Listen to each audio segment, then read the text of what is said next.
Je viens de faire un point de situation avec Monsieur le ministre de l'Intérieur sur la disparition de Monsieur Steve Maia Caniço. L'autorité judiciaire a confirmé l'identification du corps retrouvé hier soir dans la Loire. Le décès de Monsieur Steve Maia Caniço est un drame qui nous touche tous.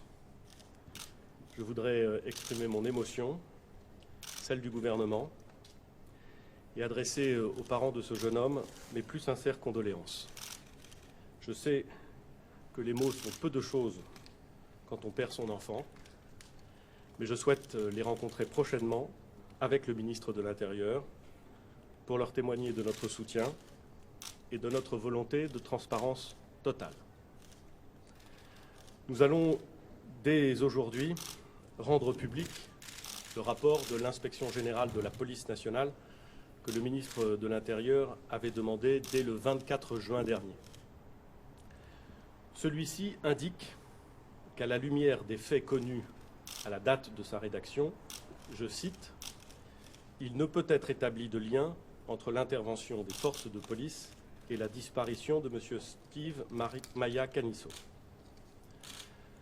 Ce rapport met en évidence des difficultés liées à l'intervention, consécutive à des jets de projectiles en direction des policiers et menée dans un rapport de force défavorable qui a conduit à l'emploi de moyens lacrymogènes. Il met également en évidence des interrogations sur la préparation de cet événement. À l'issue du travail de l'Inspection générale de la police nationale, des questions restent donc posées.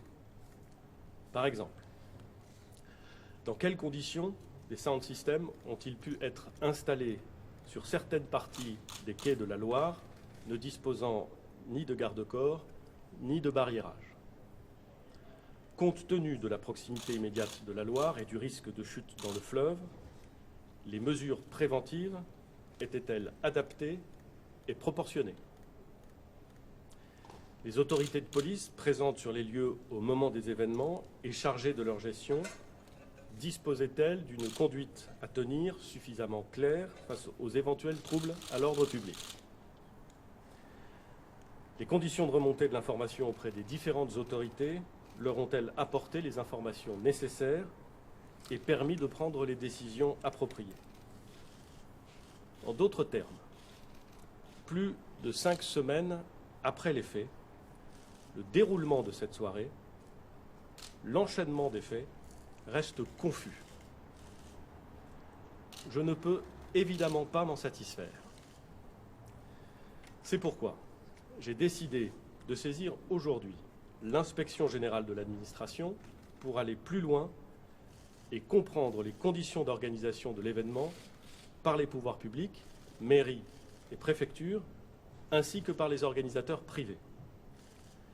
Les conclusions de l'Inspection générale de l'administration sont attendues sous un mois.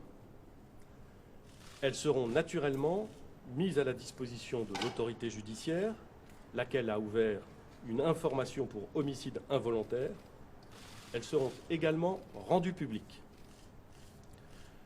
Je le dis aux parents de M. Maia Caniço, comme je le dis à tous les Français, l'engagement du gouvernement, celui du ministre de l'Intérieur, mon engagement personnel, c'est de faire toute la lumière sur les causes de ce drame et d'en tirer toutes les conséquences.